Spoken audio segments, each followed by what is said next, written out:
Atensyon mga Filipino families, magandang balita po dahil ang gobyerno inanunsyo na mas malaking take home ang inyong makukuha at mas mababang buwis na pagpataw ang atin pong matatamasa. Yan po ang pahayag ng Department of Finance Secretary Ralph Recto. Narito, panoorin po natin. Magandang araw po sa inyong lahat.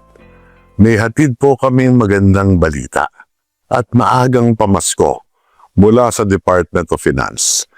Bilang tugon sa direktiba ng ating Pangulong Bongbong Marcos Jr. na pagaanin ang pasanin ng bawat taxpayer. Tataasan na po natin ang limit ng mga tax-free na benepisyo para sa lahat ng empleyado, sa gobyerno man o pribadong sektor. At hindi na po ito kailangan dumaan pa sa Kongreso. Pwede na po itong ipatupad agad-agad ng ehekutibo. Ginawa po namin ito para ipadama sa ating mga masisipag na manggagawa ang ginhawa dahil deserve din niyo po ito. At ito po ay bahagi ng mas malawak na layunin ng DOF na gawing mas patas, makatao, at may malasakit ang ating tax system. Ibig sabihin po nito, mas lalaki ang maiuwi ninyong kita at matutulungan ito kayong maibsan ang gastusin nyo sa araw-araw. Halimbawa, para sa mga empleyado sa pribadong sektor, tataas sa 12 na araw ang magiging tax-free na monetized vacation leave credits nyo mula sa dating 10 araw lamang. Para naman sa mga kawani ng gobyerno, mananatiling walang limit ang tax exemption sa monetized vacation at sick leave. Hanggang 12,000 pesos na kada taon ang hindi bubuwisan sa inyong medical assistance mula sa 10,000 piso. Kasama rin ang medical cash allowance para sa inyong dependents na 2,000 pesos per semester na ang tax-free mula 1,500 pesos. At ngayon, papalapit ang Pasko, hanggang 6,000 pesos kada taon ang tax-free limit para sa mga Christmas bonus at gifts. Kabilang na rin dito ang anniversary gifts. Dati, 5,000 pesos lamang. Para sa mga nag-o-overtime o night shift, ang meal allowance ay magiging tax-free na hanggang 30% ng minimum wage mula 25%. At hindi na rin bibisan ang uniform and clothing allowance na 8,000 pesos kada taon mula sa 7,000 pesos. Napakarami pa pong sakop nito.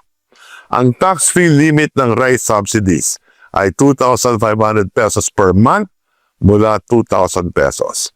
Ang laundry allowance ay walang tax kapag 400 pesos per month na dati 300 pesos. Ang Employee Achievement Award ay tax-free ng hanggang 12,000 pesos mula 10,000 pesos.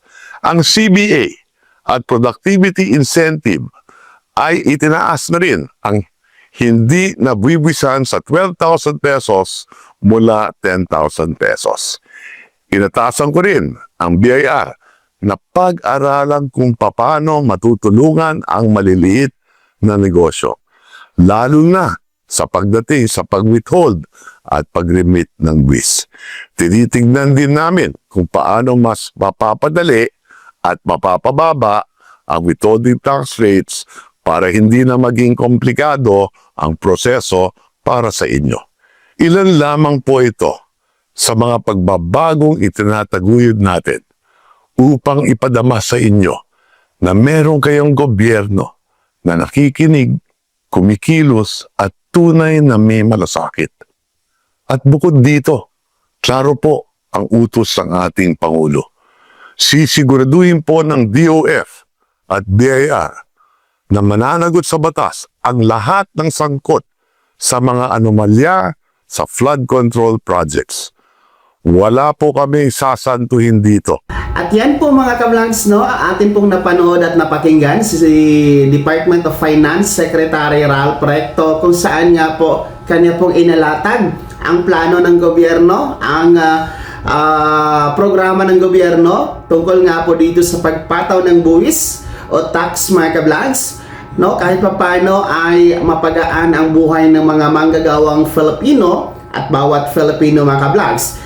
Ang kagandahan dito, ibig sabihin ay mas malaki po ang ma-take home o mauwing income po ng ating mga kababayan, ng ating mga ka-vlogs, dahil nga po dito sa pagbaba ng pagpataw ng tax at pag-exempt po, no, ng mga iilang serbisyo, papatawan po ng withholding tax, mga ka-vlogs. So magandang balita po ito para sa ating lahat, no, sa bawat manggagawang Filipino, sa bawat ordinaryong Filipino. Ganun pa man, mensahe din po ng ating gobyerno na ito po ay laban dito sa pagsugpo at pagpapanagot sa mga katiwalian, lalo na dito sa flood control scandal, mga ka-vlogs, no? At kanila po itong tututukan at talagang papanagutin yung mga merong mapatunayang may kasalanan dito sa nasabing flood control scandal. Kayo mga ka-vlogs, natutuwa